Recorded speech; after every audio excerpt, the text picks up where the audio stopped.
jungle. خبر شامل کرتے تاندلہ والا سے تاندلہ والا شہر میں گیس کی شدید لوڈ شیڈنگ کے خلاف احتجاجی مظاہرہ کیا گیا، جس میں عوام کی طرف سے گیس کی لوڈ شیڈنگ کے خلاف بینرز اٹھا کر احتجاج ریکارڈ کروایا گیا۔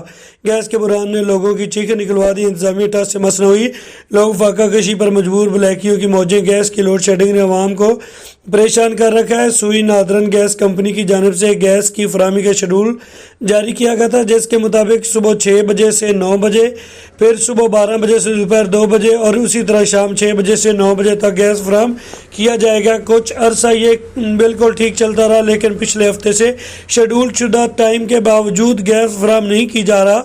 گیس کا پریشر موم بتی کی مانند چلتا ہے، جس پر کچھ بھی پکانا ناممکن ہے۔ لوگوں کے چولہے بند، ہوٹلوں کے تندور بند، لوگ فاقہ کشی پر مجبور، لیکن انتظامی ٹس سے مس نہیں ہو رہی۔ عوام کے معاشی قتل کے ساتھ لوگوں کو اس اذیت میں بھی مبتلا کر دیا گیا ہے۔ اعلیٰ حکام سے گزارش ہے کہ عوام کو اس پریشانی سے نکالا جائے اور گیس کی فراہمی کو یقینی بنایا جائے۔